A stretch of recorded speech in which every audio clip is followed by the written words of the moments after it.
ṣẹ́yìn náà ti gbọ́ pé gbajúmọ̀ olórin fújì ni ìyẹn Alhaji Wasiu Ayinde Ọmọgbọ́láwọn K1 ti kéde èròǹgbà rẹ̀ láti du ipò ọba Awùjalẹ̀ nílẹ̀ Ìjẹ̀bú o. Ẹ káàárọ̀, ẹ káàsán, ẹ káalẹ́ o ní gbogbo ibi tẹ́ ẹ ti ń láǹfààní àti máa wo ìkànnì tá a ti ń gbé yín débẹ̀ tá a ti ń já yín tán lórí ìkànnì King Fax TV tá a ti ń mú tàwọn tòṣèré àtàwọn celebrities wa wá. Ẹ ṣe wá láǹfààní, ẹ share kẹ́ ẹ like post wa, kẹ́ ẹ ṣe kíni, kẹ́ ẹ comment. Èyí lohun tó sọ nínú lẹ́tà tí ó kọ ní ọjọ́ kẹta oṣù kejìlá ọdún 2025 náà ni Wasiu tí ó jẹ́ máyégún ilẹ̀ Yorùbá ti ní ojúlówó ọmọ ilé oyè náà ni òun náà jẹ́ o. Báyìí ni ó ṣe kọ nínú lẹ́tà náà: èmi ni ọ̀túnba Wasiu Ayinde Adéwálé Ọlásùnkànmí Ọmọgbọ́láwọn Anífowóṣe MON fi àsìkò yìí kéde fún ilé ọmọ oyè Fúṣẹ̀gúnwà èròǹgbà mi láti jẹ́ kí wọ́n wò mí ṣe fún ìtẹ́ Awùjalẹ̀ ilẹ̀ Ìjẹ̀bú tí ó ṣòfò ní ìbámu pẹ̀lú òfin ilẹ̀ Ìjẹ̀bú àti oyè jíjẹ ìpínlẹ̀ Ògùn. Olórin fújì náà fìdí ẹ̀ múlẹ̀ pé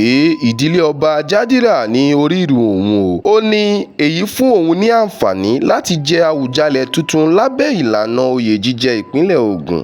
Gẹ́gẹ́ bí ó ti wí, ó ti lé ní ọdún 5 tí òun ti fi ara òun jì fún ìgbélárugẹ ilẹ̀ Ìjẹ̀bú, ìran Yorùbá àti àṣà Nàìjíríà lápapọ̀ nípasẹ̀ orin àti àwọn iṣẹ́ ìbílẹ̀ mìíràn. Olórin fújì náà sọ wípé òun ti jẹ máyégún ilẹ̀ Yorùbá, olórí ọmọ ọba Ọ̀túnba Afìdípọ̀tẹ̀mọ́lẹ̀ ti Akilẹ̀ Ìjẹ̀bú. Òun tún gba oyè mọ́ ní ìgbà tí ó tẹ̀síwájú nípa ìdí rẹ̀ tí òun náà lè fi jẹ Awùjalẹ̀. Nínú ìrìn àjò iṣẹ́ mi, mo ti gba ọ̀pọ̀ oyè ìdálọ́lá bíi máyégún ilẹ̀ Yorùbá ní ọdún 2020, oyè ìjọba tí ń ṣe Order of Niger mọ́ ní ọdún 2022 àti olórí ọmọ ọba pẹ̀lú Ọ̀túnba Afìdípọ̀tẹ̀mọ́lẹ̀ Akilẹ̀ Ìjẹ̀bú ní ọdún 2022, èyí tí Awùjalẹ̀ tó wàjà fi mí jẹ o. A bí mi ní ọjọ́ kẹta oṣù kẹta ọdún 1957.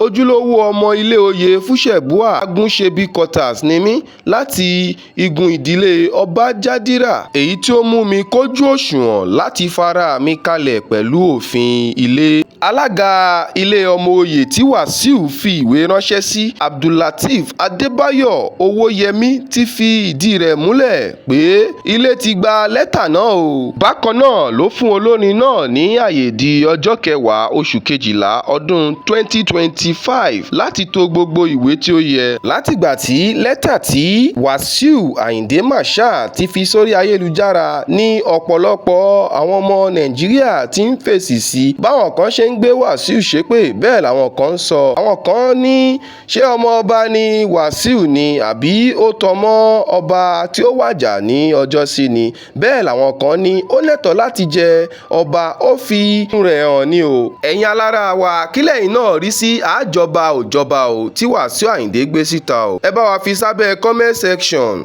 Ẹ má gbàgbé láti follow kẹ́ ẹ like post wa. Don't forget to click the follow tàbí subscribe button kẹ́ ẹ lè wà updated. Ire o.